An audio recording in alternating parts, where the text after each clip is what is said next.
Buenos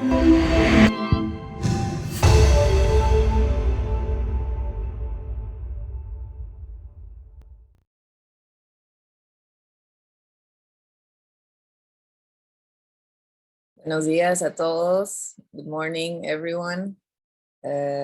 Bienvenidos a la edición inaugural de los Glocal Talks. Welcome everyone to the launch of our Glocal Talks. My name is Paula Cermeño. I'm a professor of industrial design at PUCP and part of the organizing committee of CADi, Congreso Académico de Diseño, or also in English, Latin American Conference of Design.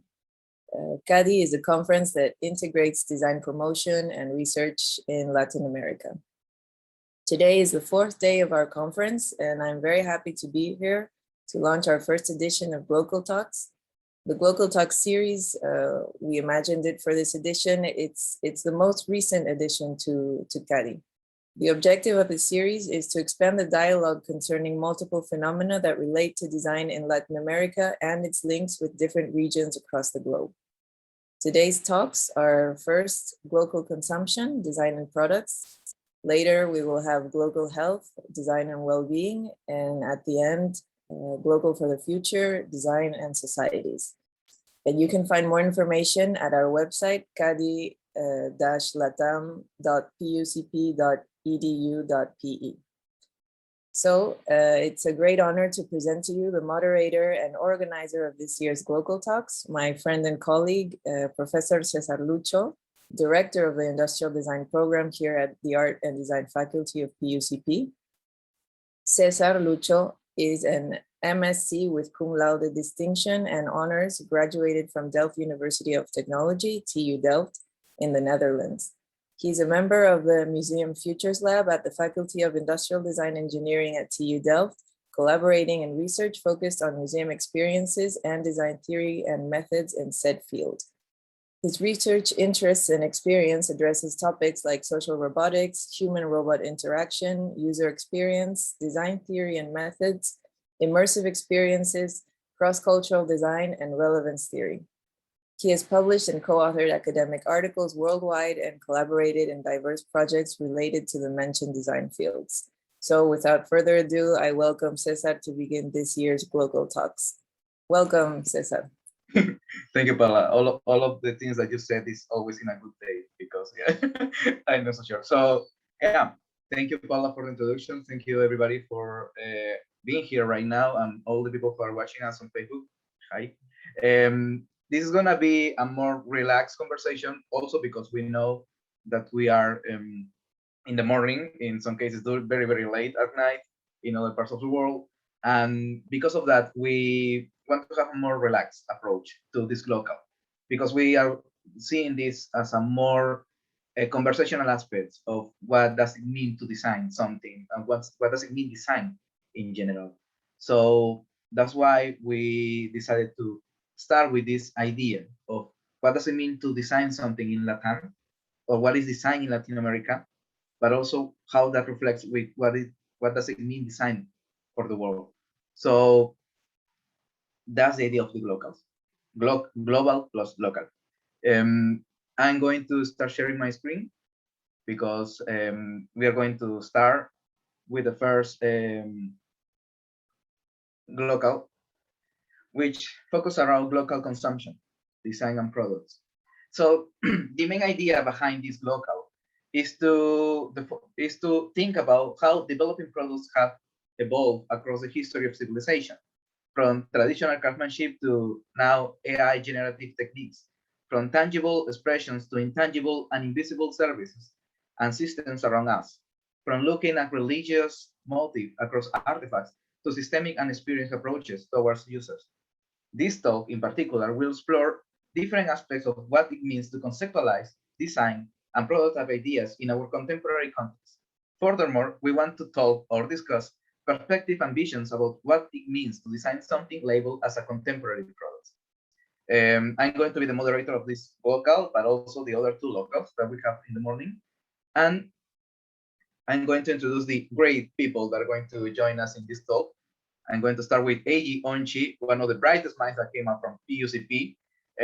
He's a PhD candidate for Kansei Design at the University of Tsukuba in Japan. Eiji is a graduate student from the University of Tsukuba, Japan, with a master in Kansei Science.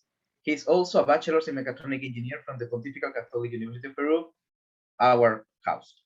Eiji designs social robots and studies how people interact with robots at the cognitive and behavioral level.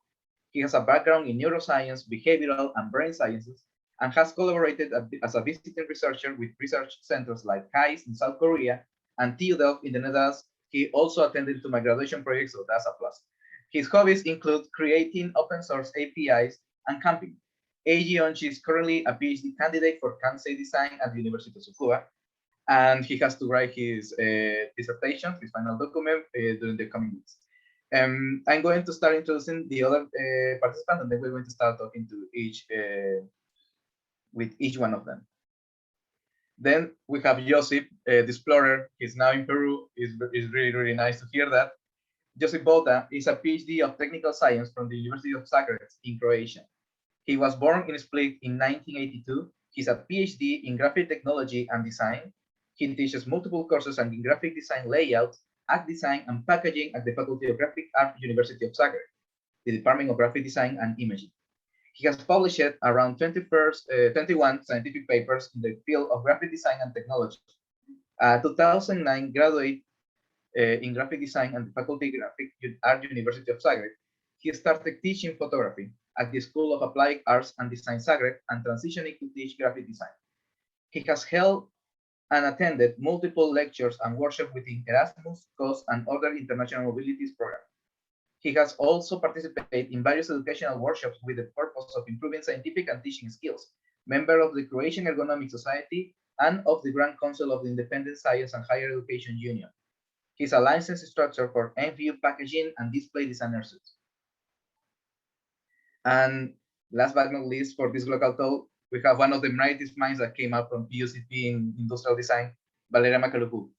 She is a PhD candidate in interaction design from Queensland University of Technology. Valeria is a third-year PhD candidate, researcher and seasonal academic at QUT School of Design. In 2017, she graduated from PUCP with a major in industrial design. In 2015, she designed and developed ECA, a medical robot assistant for older adults needing health monitoring at home, winning first place at the International Conference of Social Robotics, the ICSR Design Competition 2015. Since then, her area of interest has focused on social robotics and technology centered on human interaction. As an undergraduate, Valeria was a member of GRIT, Industrial Design Research Group, aiding to apply design thinking to hackathons, coined Diseñathons, here at PUC. Actually, we have been members of the same group with some other people here. Before QT, Valeria worked in the design industry in Peru. Furthermore, she consulted and collaborated with international teams in India, Switzerland, and China to apply design thinking and participatory design. Valeria's research currently focuses on the design requirement for older adult social interactions and independent living. This is the people who are joining us today. The three of them are really, really amazing. And to keep this phase, this dynamic between the four of us, we send our guests, our panelists, a couple of questions, and I'm going to display it here. So we are going to talk, or we're going to discuss, or we're going to just have a very chill chat about what does it mean to talk about design and products, and what does it mean to this idea of global consumption. And first, I want to start with this question. What does it mean, for example, saying that currently we are facing an inflection point when making products in terms of sustainability, but also on the impact of the human psyche, emotions, and reactions. For example, we have a lot of cases of anxiety because social media and social platforms. And based on that, and also based on your experience, how can products overcome said impact and become a solution to these different contemporary factors? I want to start with Eiji. I don't know if you want to start talking about you first and how you see your relation based on your experience with the question. All right, thank you so much for your amazing introduction. I feel honored to be invited in this talk. regarding the question, yes, we right now have a lot of help from computers, especially in the area of AI, to not only analyze data, but understand it and try to do something useful with that data.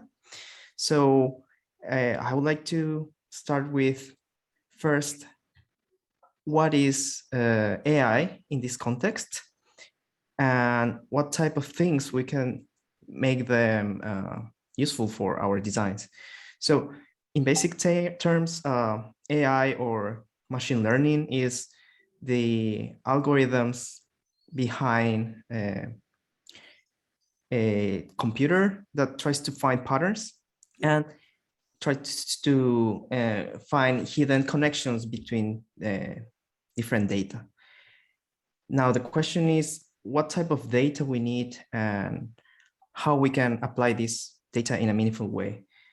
I think the challenge right now is to understand these connections and not only understand the superficial connection between this type of behavior and this type of output, but more in the subjective part, like things we don't actually realize, and then try to give some output based on that information.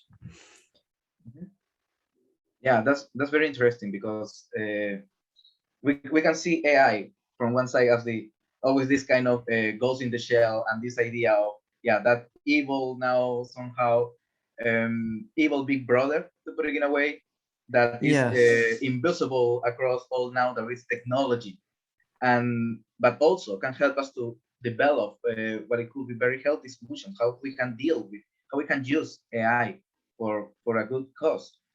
But also we can go beyond AI in that ideas, in this idea of how we can improve that. And I want Joseph to talk about how you view this idea of what does it mean design contemporary products that have this kind of effect, not because we are trespassing or we are thinking about beyond the sustainability label.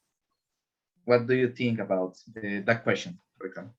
Well, in graphic technology, like probably in some product also development, but material products, there is a problem with the hierarchy. Like in history, the person who developed, who designed certain products, he was usually the client, the designer, and the user. Or later it became like a bit separate. They started to specialize in different. But so in graphic technology, designers are often really limited by the wishes of the client.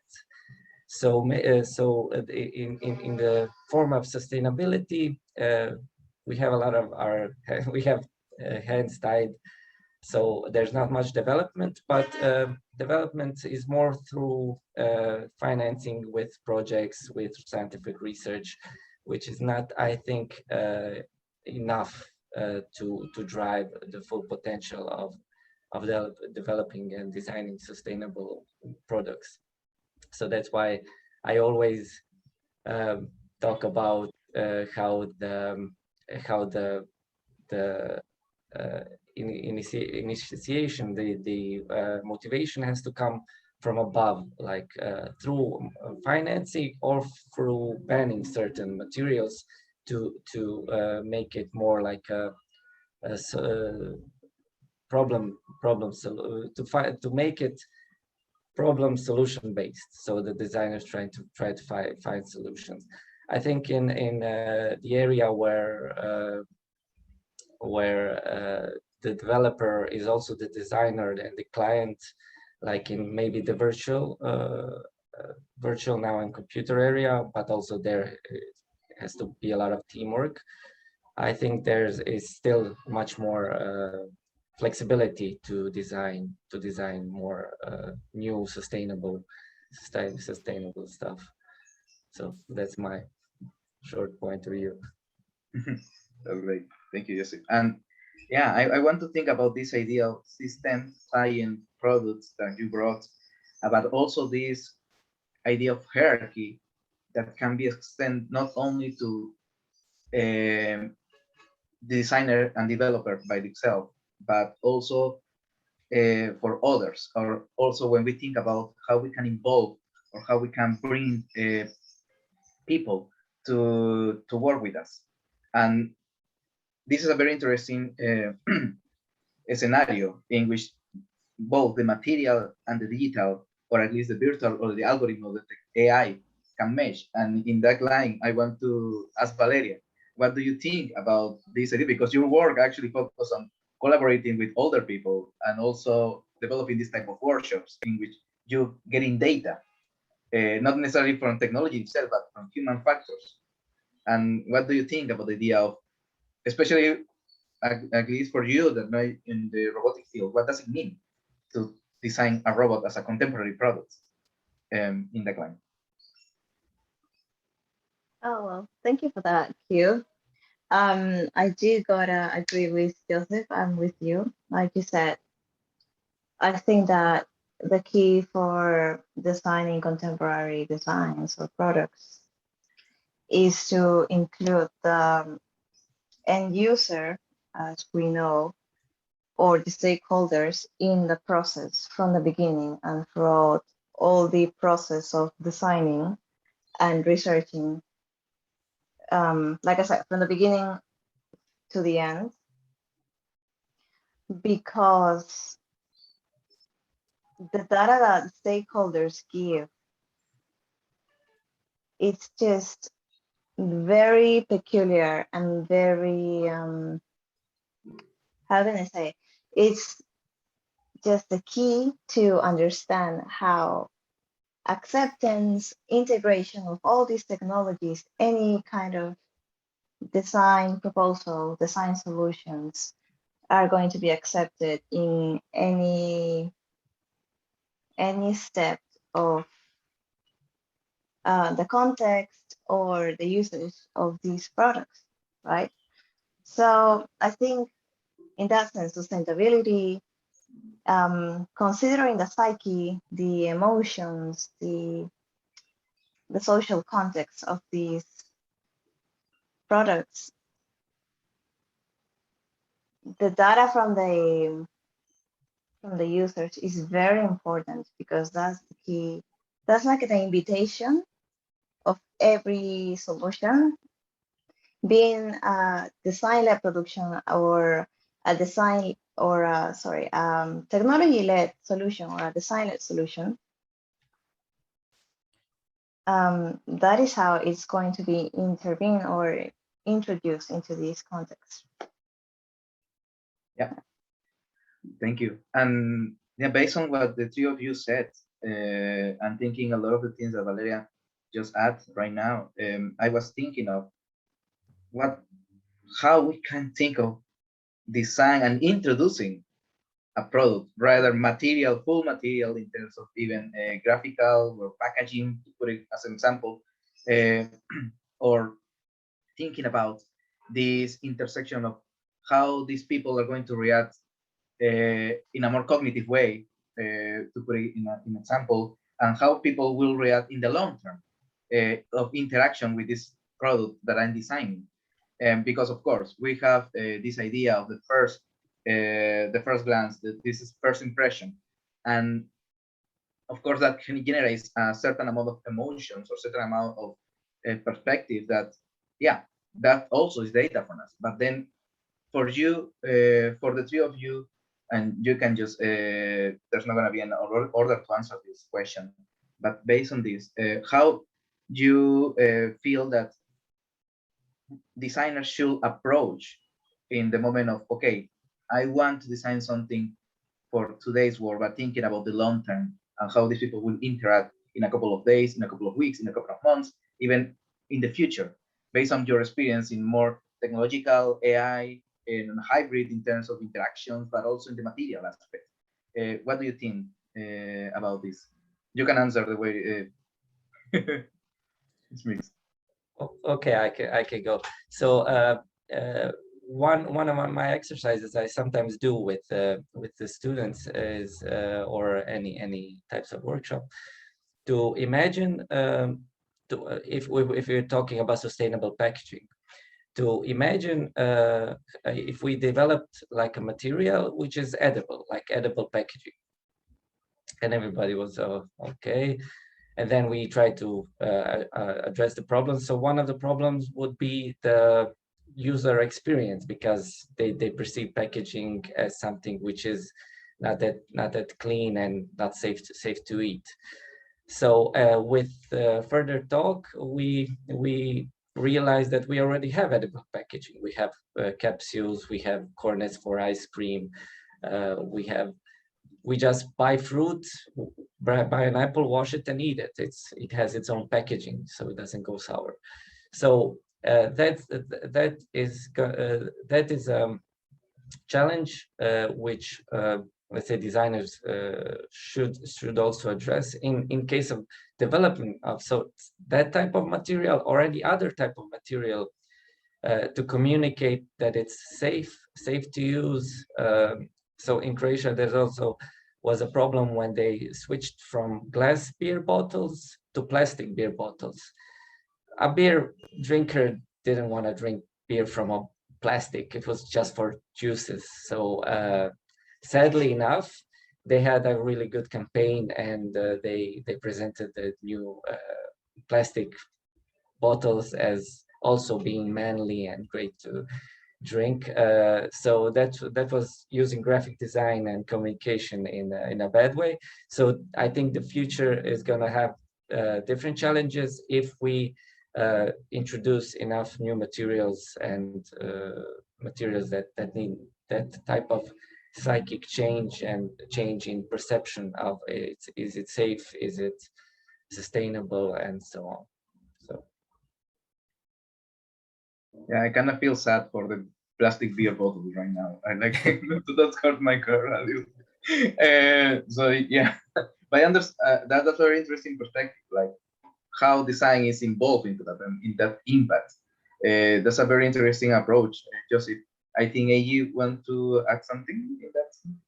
Yeah, so I wanted to mention my experience here in Japan when trying to design and create a product that people will interact with.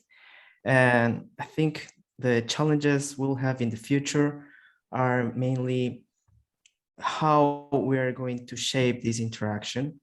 So when people interact with a product, we can either have an active interaction role where we consciously try to press something, for example, and we get the feedback from a button, like trying to push against us. Or right now with all the sensors and information we have more passive feedback from the user. So this passive feedback, for example, how long you stare at a screen, or what is your body posture when you are waiting at a bus station, for example, are elements that we can use as designers to improve the experience of that user in that particular place. Like why do people try to hunch down on their phones and not look around, for example?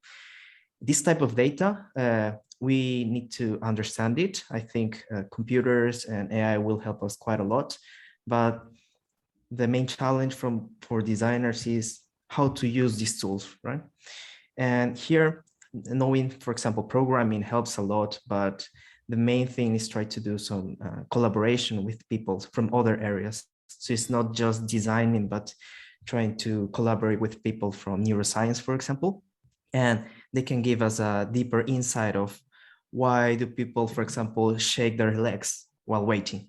And is that a good thing? Can we use that shake to generate energy and light up a light bulb in the bus station, for example?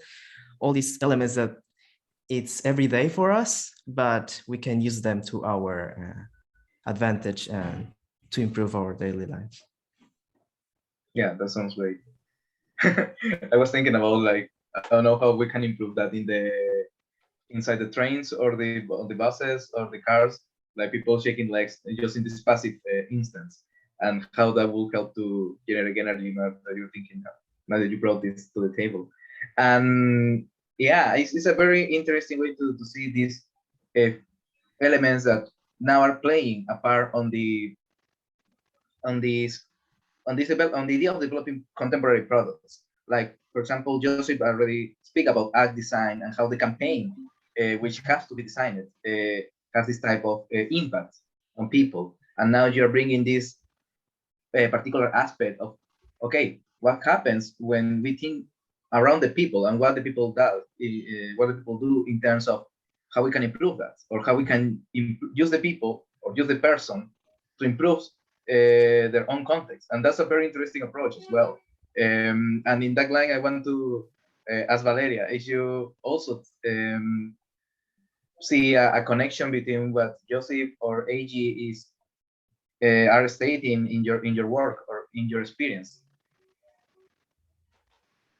Well, yes, definitely. I mean, I think that the cultural background and the idiosyncrasy or the psyche of societies does have the biggest impact on design. Taking the example of trains or public transportation, I think in Japan, for example, if you talk on the phone or you answer a phone call, you kind of you are seen as frowned upon. I think that's the right expression. Yeah, it's a little bit rude. Right. Whereas in South America, in Latin America, it's like very normal. Like people are actually very curious about what you're talking about, right? And that kind of makes you think about what kind of opportunities there are. Let's say in Asia for communication, so that other people cannot intrude in your communications or in your phone calls. One thing that I did realize in Australia, for example, was the topic of mental health. Just to say an example, in my comparison with Latin America, when you talk about mental health, it was a little bit frowned upon. Maybe not that much nowadays, but before COVID, right? But if you say something about when you talk about your mental health in Australia, it is such a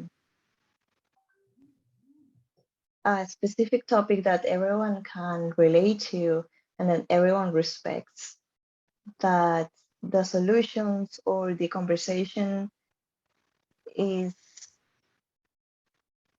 very well listened to or respected, whereas in South America, I did realize that it had a bit of a negative connotation. And it makes you think about how any design implications or design applications, the impact that it would have,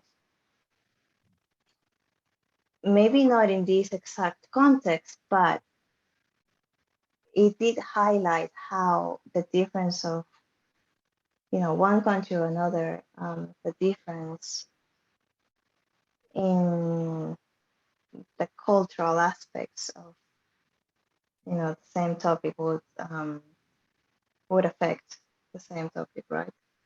I don't know if that makes sense. Yeah, it does make sense. Don't worry. And you bring two words that I want to expand a little bit. What do you guys think about this? And also, you valid that now that you are also using these two words, implication and application. I think this is a very interesting idea. These two, like, together. What does it mean for a designer or a developer in terms of, no matter if we're talking about just material aspect, sustainability, but also in the emotional aspect, in the physical aspect, in the cultural aspect? What does it mean for a designer in terms of how implicated I'm going to be when I'm going to design something contemporary, and how that thing that I'm going to design, either a product, service, or system, or whatever, is going to be applied? Of course, we cannot think about all the different scenarios, because then Norman will be crazy about the affordance idea. But still, for you guys, what does it mean to think about implications and applications for a contemporary designer, a contemporary developer, that actually, I'm going to reshare my screen again, relates a lot with the second question, which means based on your experience, what are the challenges, opportunities that designers will face when bringing new products to different contexts, realities, and society, especially when we want to introduce, for example, new technologies, but also new ideas or new models or new type of services. What does it mean, for example, what Airbnb represented for housing, what Uber represented for transportation, especially now using again the idea of sociocultural impact that Valeria brought about what does it mean Latin America, what does it mean in the global south, global north, depending no matter the context or the concept that we're using to refer in these different regions. What do you guys think about this and using these two keywords, implications and applications? Again, did you want to start, Vale, or AJ, or Joseph? Please. If I can Oh, give I an can start? example. Okay. Oh, Go ahead. sorry, AJ. I'm gonna take Yeah, just go ahead. 2 minutes. 2 minutes. On my PhD research, for example, and I was asked this question a lot.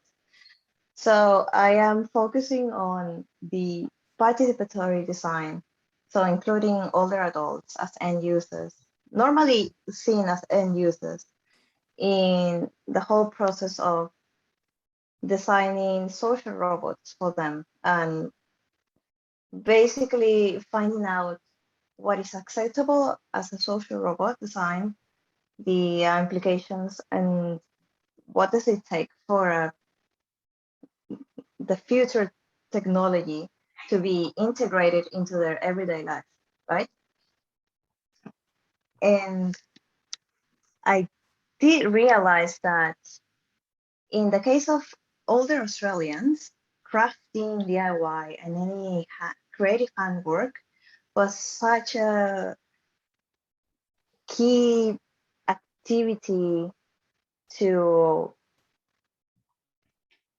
consider in an everyday practice, in daily practices. Whereas if I thought about the Peruvian context, for example, which was very different, older adults usually would stay in the kids' homes, surrounded by family. Maybe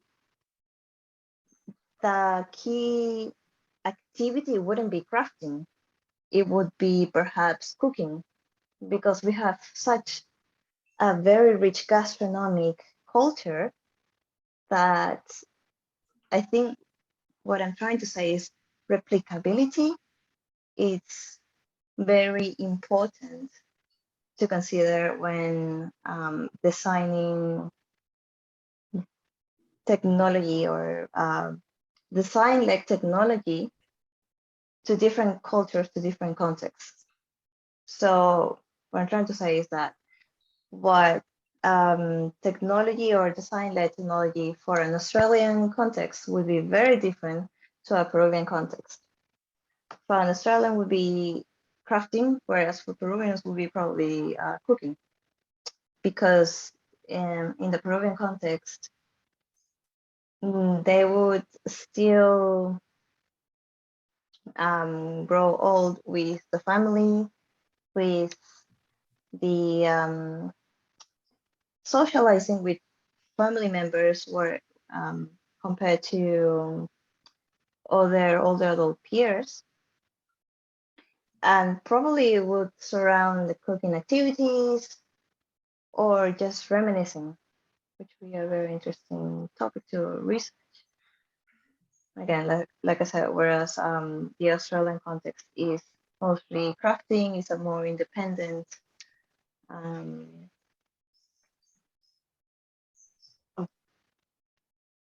getting older. Is that the right term? Or so they're more independent, no matter yeah, as long as they okay. Yeah, that's actually a very interesting idea. Implication and application together, like a synergy between how the application is related to the implication and how the implication actually affects the application. And yeah, in that line, AJ, I think you also want to add something to that idea. Yes, I wanted to share something that it's happening right now in Japan. for the car industry. Like, for example, in car design, what Japan used to do Car is design, you focus mean, on right? like a Car design. Yeah, so, automobile, yeah. yeah. So in car designs, the main focus was to either approach a family car or a young people's car, sport car. And Japan has the problem that there's not much space. So the cars have become smaller and smaller, but inside they feel more spacious. So the designers of these cars started to focus on how can we make the car feel faster and more spacious without actually increasing the physical size of the car. So they started using a lot of tricks inside the interior design of the car. However, right now, the younger population usually don't have driver's license, and they are not that interested in getting cars, especially for the population that live in the big cities like Tokyo. They mostly use public transport. So car companies that try to aim for the new batch of people who will buy the car actually don't have users that will use the cars. No matter how cool, how sporty they design the car, people won't actually buy it, right? Because they don't even have the license. Maybe they think, this is really nice. It looks futuristic. It looks cool, but what use is it for me? Because I don't have space. So the approach they are taking right now is to design cars aimed for self-driving cars. And this car is not only a car that people will use, but the approach is more like a carpool approach, like a Uber, that you can just call a car, take it, and then go to your destination. And this means you won't need parking lots, which means stores and houses can use that space for other things. So from the car design, they are starting to think about what is the social impact and the urban design impact of not designing a sport or family car, but designing a public, semi-public transportation car, right? So these are the main challenges right now. It's not only the object that you're trying to design or the product, but how this product will affect the whole society in itself. Yeah, that's You a think really about- great.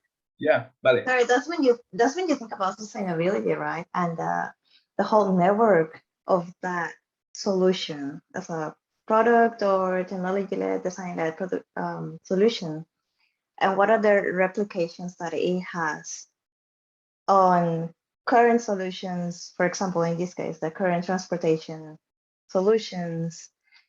Like you said, the parking spots or the parking areas that are available, maybe that people that already use public transportations and maybe that they decide to use private transportations, and at the same time, what are the impacts of this in the greenhouse effects, et cetera, et cetera, et cetera.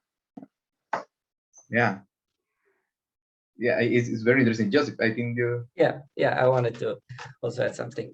So in I know architects now are, when they're designing parks around buildings or smaller parks, they don't make the walkways. They just let people move in, use it, and then follow the ways that they path in. So that's the change in different types of design. In packaging design, the problem is when most of the consumers now just look at the disposal part. So will it affect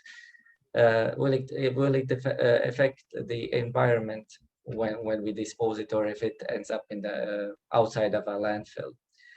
But sometimes the production of let's say sustainable packaging can be more bad for the environment than just regular, let's say, unsustainable plastic. So sadly, currently there is a lot of talk about sustainability, but a lot of things that are information about the development of certain products are, I think, put under the rug, and just they just present the end elements. So I think there should be more talks about energy and resource consumption for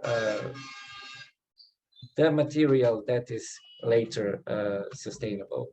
So that's always the point, because like biofuels, they started using biofuels. I think it's made from corn, but it's an edible product. So I think it's not good to use an edible product to make another product. Maybe it's better to use something that we currently don't use as a solution for later. So I even have. I even prepared. I can show. Yeah, please. You can share your screen. Yeah, just one example. Let me find it. Ah, sorry. I think I went out of full screen mode.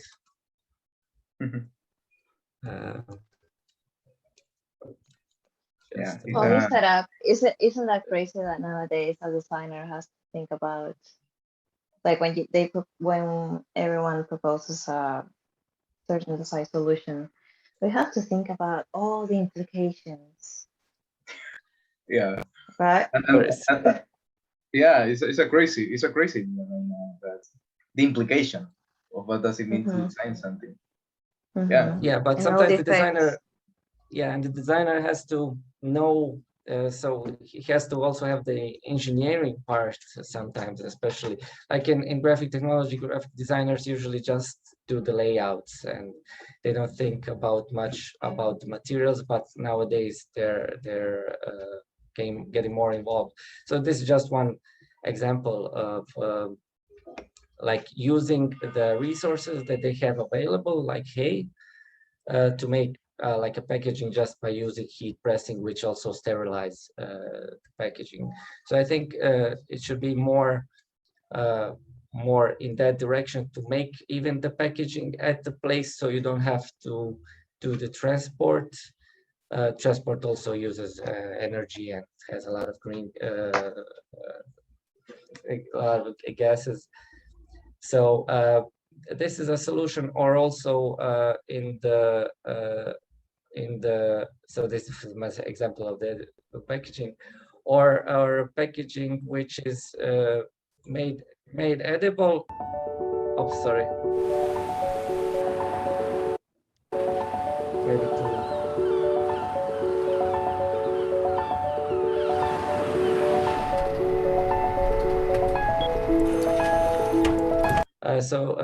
that is also edible, but the packaging is, there's also one example of the development of the packaging, and they're trying to also promote it. They're using seaweed. So if it's edible, if it's an edible product, make it edible to the end. So not making a biofuel. And also, again, it also has to be a balance of, is it worth it? Like if you take the resources and the energy to make the product. So yeah, there's a lot of steps that need to be thought about, and I think it's not talked about enough. The production part, they just want the environment, and everybody, I think, wants just the product made and not think about and companies also don't think about I think the steps before. They just want to like the end product. So yeah, it's a very interesting approach and idea that you're bringing, Joseph, because based on what you three guys you're saying, and now going back to my the two keywords that I used to introduce the second question, and is it worth it just to think about the product nowadays, or just to think about what does it mean, the concepts that are around a product, or a product should have, like sustainability, like technology, like efficiency, and like others. And I was thinking of, based like a somehow a very bad reflection, but I hope what you can think of is, we cannot think just about the product itself. And of course, this is something that all of us know, but what do you think about the idea of a systemic implication paraphrasing Valeria about that, we have to think about all these different elements that we have to consider at the moment of designing, either be technological aspect or packaging, just more focus on a certain topic, about a systemic implication and a systemic application. And in that line, I want to add something that in our chat, people are commenting, Petra is commenting about the idea of transferability rather than replicability. And I think it's a very interesting concept also to bring to the table. What does it mean to how we can shift from the systemic implication of something that we design to the systemic application of something? How does that, or with even just take out the words, just that's how we can transfer this information, all these ideas into contemporary products, how we can transfer these goals or this mindset or these ideals that we have, even we can romanticize designers in that lane, how we can transfer those elements into a product. And I'm going to use that question that you just brought. Is it worth it? Sometimes, even when we deal with clients, even we deal with companies. So guys, what do you think? I know it's a very conceptual question, a very large question, but I want to know if you can at least speak something of this statement and comment about it. Yeah, I think that not only in design, but before, when you focused on your career, it was only that thing, and you just focus on that. You become the expert on that particular factor. But now, with so much information we have and we can share, I guess we need to know a lot, but we don't need to be experts in that.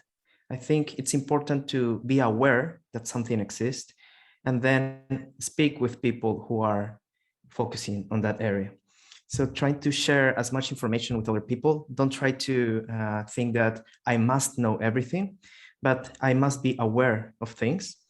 Then we can form like small team and develop something better for the future. I think it's impossible to know like how much carbon emission this particular process will take. But if we talk with someone from that industry, they will know it like from memory. So that type of things, at least we know that it costs some carbon to produce this. How much it is, we can talk with other people. Sharing information will be really, really important to design better products. I'm not sure how much designers can have a impact in that certain way. So I would always because we don't have that much power and also resources like in financing to do it. So I would say that I think it's a bigger challenge to make the governments ban certain stuff, to make it legislature to like in Europe we had the banning of single-use plastics, but it was mostly for cutlery, fast food, and the things that are not branded that much. But the main, let's say the main product in the Mediterranean Sea of the one-use plastics are filter buds for cigarettes, but they didn't ban that. So I think there's a problem with the government, that because they're lobbying, there's a lot, I think, lobbying to not to ban certain products. I think and also about the pollution and the usage of more sustainable product. I think there needs a full generation that needs to pass by who grew up with a different mindset of sustainability, to ask for sustainable products, to ask for sustainability in the legislature, in the government, rules. And I think simple mechanisms can exponentially make growth of sustainable materials. Just tax or ban certain materials. And I think a lot of solution would come out from that, because usually people are mostly really creatable and resourceful. I think they will find different alternatives easily. Following that line, in Australia, in Queensland, where I lived recently, single plastic use was just banned. So no plastic bags or cutlery or plates, no, can be sold or used. And that is actually a really good idea, right? It sounds really good. And also answering Petra's question. It's a really good proposal as a design. And everyone as the population is very content about it. But when you think about it, one proposal as not using plastic is a theory very good. But if you don't really analyze the whole implications and the whole network of producing another solution, and also what do you do with a new solution? How do you introduce it into the new system so that this solution doesn't have a worse impact on environment? If you don't do that, then what is actually a new or a better proposal, a better design, a better solution?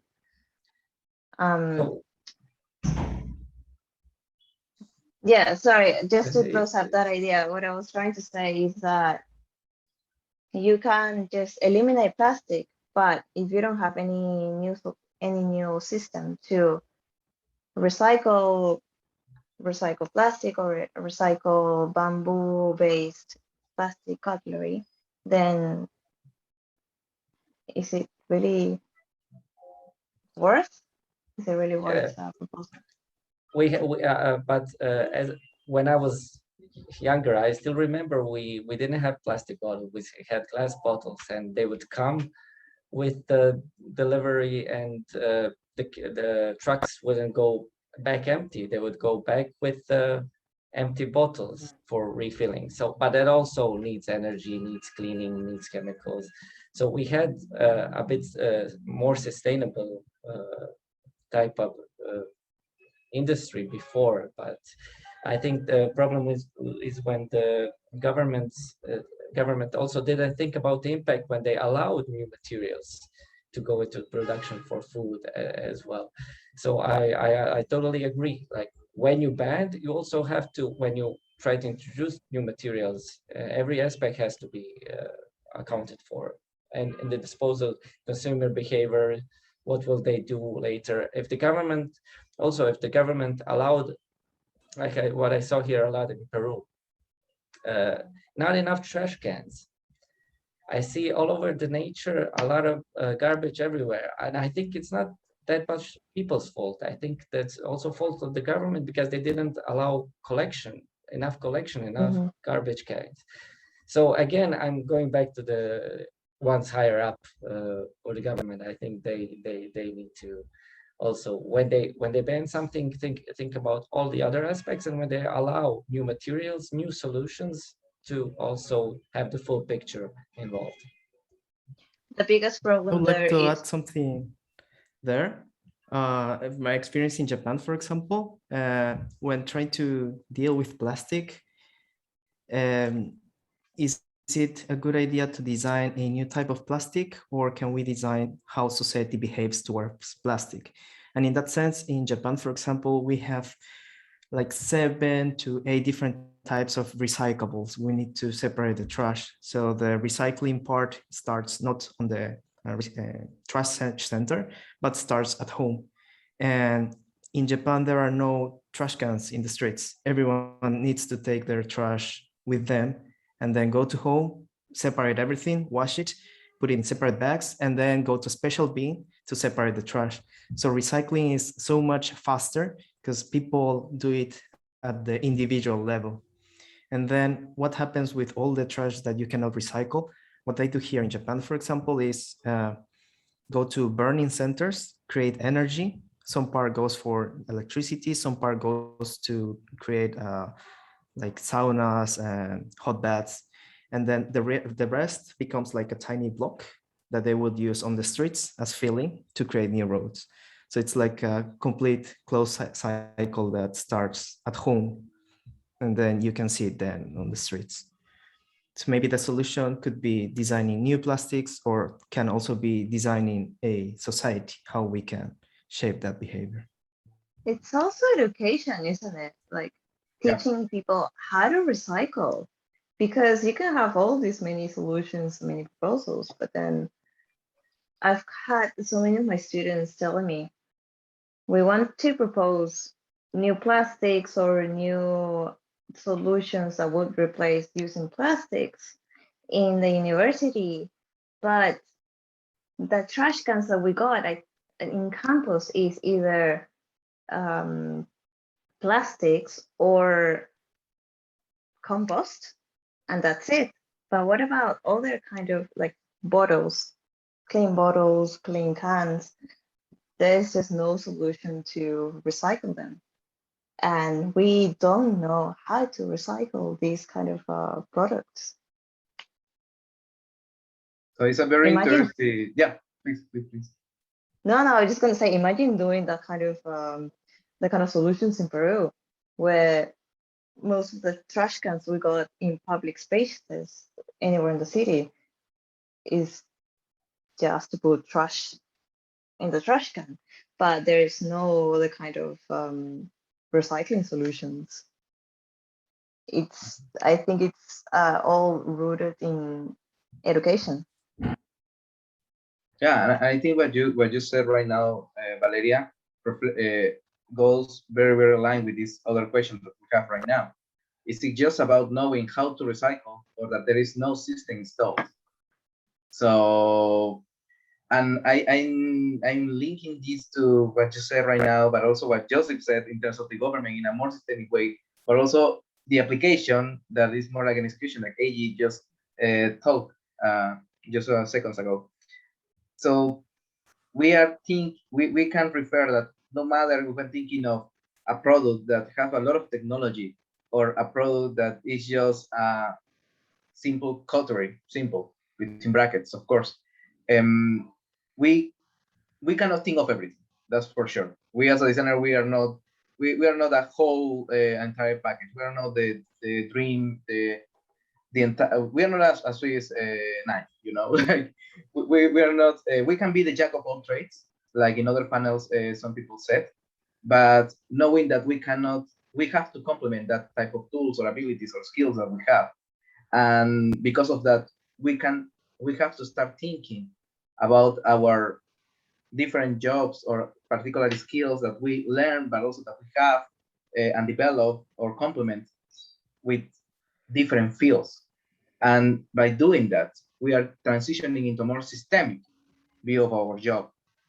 And that reflects on the idea of how we design something today. Today we cannot design, or at least I think today we cannot design something just by us. We need to integrate people, either the client, either the user, either the industry, even the government, importantly the government in some cases, and start thinking not just to propose, but also to rethink. And I think something that, or what does it mean to design a product today is looking forward, but looking backwards at the same time. What are we doing and what we should do? But just not the first solution. We just not, like Valeria said, not just replacing the plastic, because we can replace the plastic, but then what happens with the people? And why people use the plastic on the first hand, right? So yeah, I think that, like Petra said, actually we answered the two questions that Petra said. Is it worth recycling when the country system doesn't separate the recycling? We have examples of that. And also, is it just about knowing how to recycle, or that there is no system installed? this is idea of why we have to think of design today as a systemic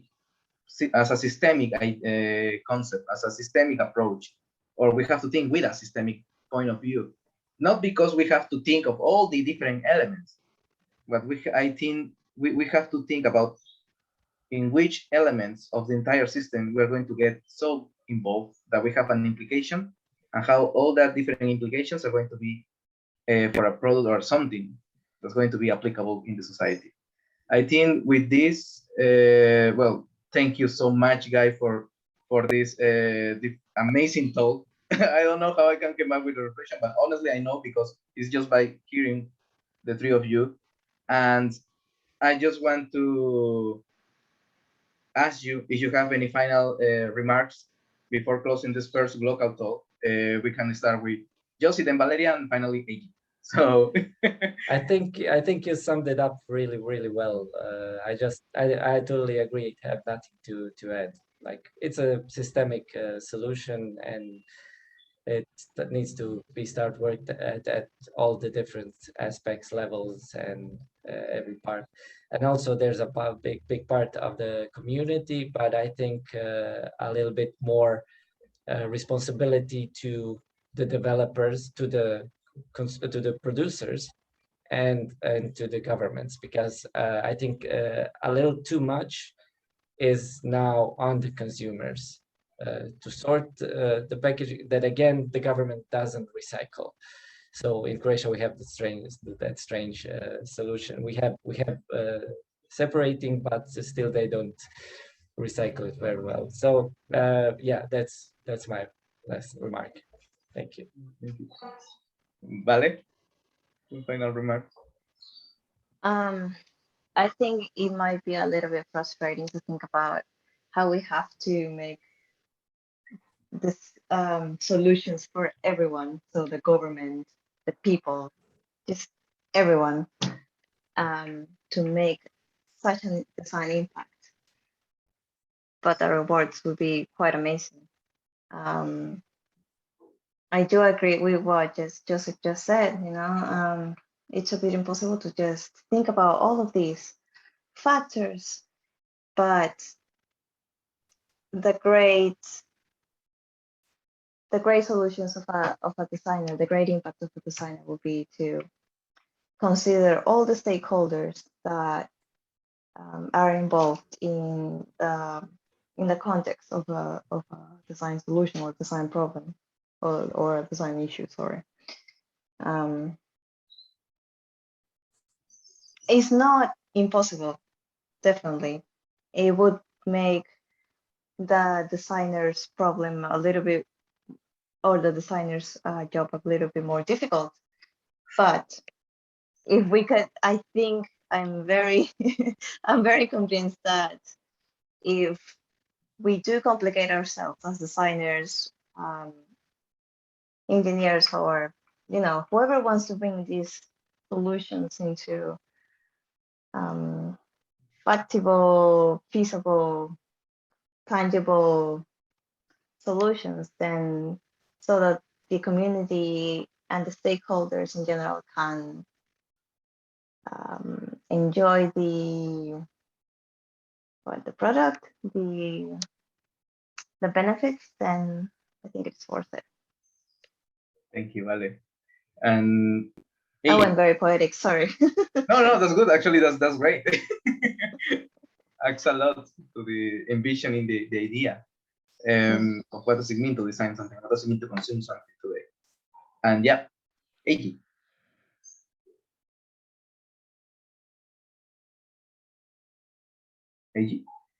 Oh, okay. So I would like to close up by saying both engineers and designers alike are creating products or services that people will use, people will interact with. And by that simple thing, we are shaping how people will behave. So the power that we have to shape how one person and eventually how a society will behave, it's quite important. Mostly is the responsibility of both designers and engineers to understand this and take considerations of what we are doing and how we are shaping the society. Yeah, and I was originally going to close it right now, but we have a very interesting question on chat that is coming from Irlanda, Irlanda Roca, no, not the country, that says, the term redesign has been interpreted in 1,000 ways that lead us to copies. How can we implement a culture of redesign? What do you guys think? I know I'm taking a little bit of extra time, but yeah. I think a culture of redesign depends on that society, psyche, culture.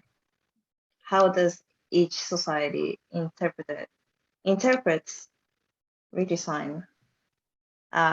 Sorry, no. How does each society interprets a very well thought solution? And I think that replicability is redesign. That's a very nice, yeah, that's a very cool, yeah. Yeah. Huh. Also, I think like, isn't everything a redesign? Just getting one step using existing designs and just building up, just mixing new ideas. So I think we're used to redesign, and we even want novelty that often. The producers made it really really as part of the culture. We're waiting for the new product, the new upgrade. So I think it's already in the culture. Mm-hmm. Yeah, I agree with that. I think creating new things, maybe we see them as new, but actually when you really look behind that, it's building upon years and years and years of different designs, combining them together and creating something. So we're constantly redesigning things. It's not a new concept, but a new way to approach something that we already knew.